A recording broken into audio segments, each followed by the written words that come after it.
यह सुनकर ड्राइवर डर जाता है और वह कांपते हुए हाथों से कहता है, मैम साहब, मैं नहीं जाऊंगा।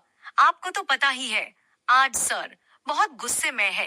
तभी सुलेखा जी उसे घूर कर देखती है और उसके हाथ में से वह पेन ड्राइव ले लेती है और उसे बाहर जाने का इशारा करती है। फिर पेन ड्राइव लेकर वह खुद ही सीढ़ियां चढ़ने लग जाती है। तभी वह एक कमरे के आगे जाकर रुक जाती है। कमरे को नॉक करती है तो कमरा तो पहले से ही खुला हुआ था। वह झट से खुल जाता है। फिर वह कमरे में आगे बढ़ती है तो वह देखती है कि पसीने में लथपथ एक लड़का हाथों में बॉक्सिंग ग्लव्स पहनकर पंचिंग बैग पर मुक्के मर रहा होता है। तभी सुलेखा जी उसे रुकने के लिए बोलती है। फिर आगे कहती है, बस बहुत हुआ, अब बंद करो। बिल्कुल भीग चुके हो पसीने में, अपने गुस्से को कंट्रोल करना सीखो। इतना गुस्सा ना तुम्हारे लिए सही है ना दूसरों के लिए। तभी वह शख्स रुक जाता है और सुलेखा की ओर मुड़ जाता है। वह शख्स पसीने में बिल्कुल भीग चुका था। उसकी लोअर, उसकी इनर बियर, उसके बाल बिल्कुल पसीने से भीगे हुए थे। तभी वह अपने बालों को ऊपर करता है और सुलेखा जी की ओर देखने लगता है।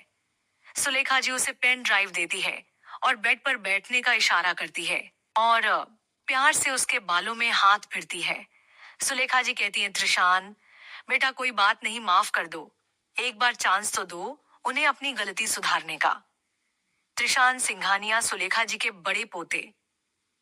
त्रिशान का नेचर बहुत एग्रेसिव है, जो कभी कभी उनके लिए और उनकी फैमिली के लिए मुसीबत बन जाता है। इन्हें अपने काम में किसी भी तरह लापरवाही, धोखेधड़ी और टाइम बर्बादी बिल्कुल पसंद नहीं। त्रिशान नेचर का चाहे कितना भी एग्रेसिव क्यों ना हो, पर वह दिखने में बहुत ही हॉट और हैंडसम है।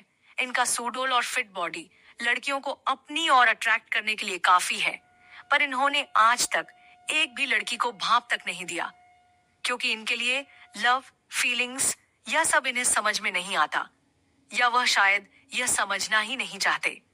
अपनी दादी की बात सुनकर त्रिशान अपनी दादी की ओर एक बार देखते हैं, फिर वॉशरूम के लिए चला जाता है।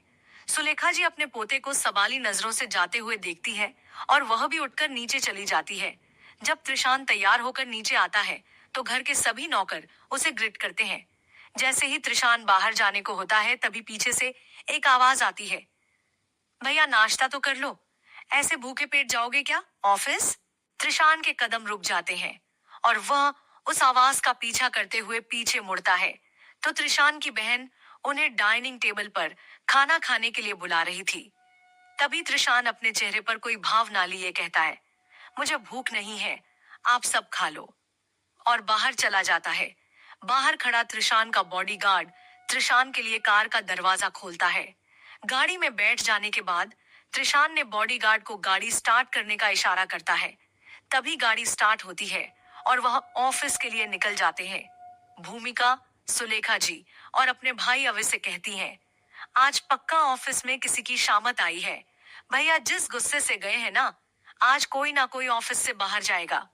तभी अवय भी उसकी बात में हामी भरकर कहता है, सही कह रही हो, आज तो कोई ना कोई गया। तभी सुलेखा जी उन्हें गुस्से से देखते हैं और खाना खाने का इशारा करती है और खुद किसी चिंता में डूब जाती है। सिंघानिया इंडस्ट्री। त्रिशान की कार जैसे ही सिंघानिया इंडस्ट्री के बाहर रुकती है, ऑफिस में अफरा तफरी मच जाती है। सभी लोग अपनी टेबल ठीक करते हैं और एक दूसरे से कह रहे होते हैं, सर आ गए हैं, टेबल ठीक करो अपनी अपनी। अगर सर को बिल्कुल भी गंदगी दिखाई दी तो पक्का किसी ना किसी की नौकरी जाएगी। जैसे ही त्रिशान की ऑफिस में एंट्री होती है, सभी लोग सर झुका के उसे विश करते हैं। सभी लोगों को इग्नोर करके वह अपने केबिन में घुस जाता है और अपनी बॉडीगार्ड को ऑफिस के ही दो लोगों को अंदर भेजने का इशारा करता है। त्रिशान का केबिन। त्रिशान अपने केबिन में एंट्री करने के बाद अपनी चेयर पर ब्लेजर को चेयर पर टांगा देता है। उसके बैठते ही दो लोग केबिन में आने के लिए परमिशन लेते हैं।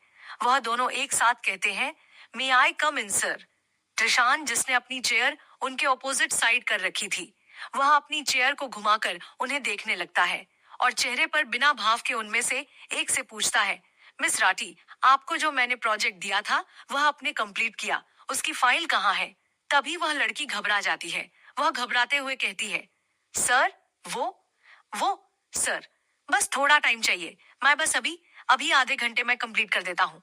तभी त्रिशान अपनी एक बोहे चढ़कर थोड़े गुस्से में कहता है, आधे घंटे में देंगी आप? फिर आगे वहां खड़े दूसरे शख्स से कहता है, मिस्टर गुप्ता, आपने तो अपनी फाइल रेडी कर रखी होंगी ना, जो मैंने हमारे नए क्लाइंट के लिए बोला था। उस लड़के के माथे से पसीना नीचे आने लग जाता है और वह घबराते हुए कहता है, सो सॉरी सर, वह मुझसे हमारे नए क्लाइंट के जो पेपर थे वह कहीं मिस हो गए। तभी त्रिशान अपनी चेयर से एकदम से उठते हैं और लड़के को एक जोर का थप्पड़ उसके गाल पर मार देते हैं। लड़के के साथ साथ वह लड़की भी डर से कांप जाती है। तभी त्रिशान अपने लैपटॉप को उनकी साइड टर्न करता है और उन्हें सीसीटीवी कैमरा वीडियो दिखाता है जिसमें वह दोनों कुछ इंटीमेट हो रहे थे ऑफिस के स्टोर रूम में।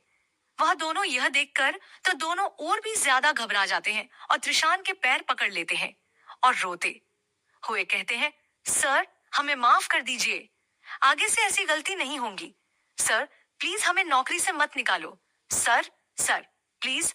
तभी त्रिशान उनके मुंह पर 2 पेपर फेंक के मरता है और कहता है, इस पर साइन करो और दफा हो जाओ, नहीं तो तुम्हें धक्के मरकर यहाँ से निकलूंगा। वह दोनों गिड़गिड़ाने लग जाते हैं और अपनी नौकरी की भीख मांगते हैं।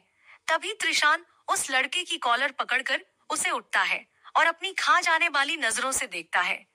अपनी खा जाने वाली नजरों से उसे देखते हुए कहता है, जिन्हें अपने काम की वैल्यू नहीं, अपनी नौकरी की वैल्यू नहीं, ऐसे लोगों की मुझे कोई वैल्यू नहीं। ये प्यार, मोहब्बत, इश्क, फीलिंग, ये सिर्फ बेस्ट ऑफ टाइम है। इसका इज रियल लाइफ में कोई वजूद नहीं है और मुझे ऐसे लोगों की कोई जरूरत नहीं है जो अपना टाइम बेस्ट करते हैं फालतू की चीजों में। फिर त्रिशान उन्हें पेपर पर साइन करने का इशारा करता है। दोनों पेपर पर साइन करते हैं और अपने आंसू पोंछकर पीछे मुड़कर जाने लगते हैं।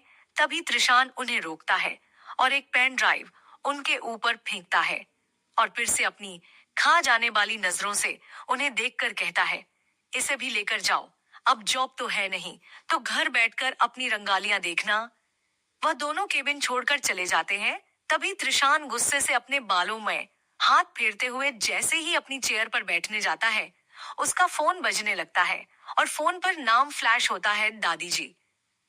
जैसे ही त्रिशान फोन उठाता है, दूसरी तरफ से आवाज आती है, त्रिशान, ये तुमने क्या किया? तुम्हें अपने गुस्से पर बिल्कुल भी काबू नहीं है। ऐसा क्या किया है त्रिशान ने जिससे सुलेखा जी उन पर इतना बरस रही है? और पाखी को किसका आया था फोन जिससे वह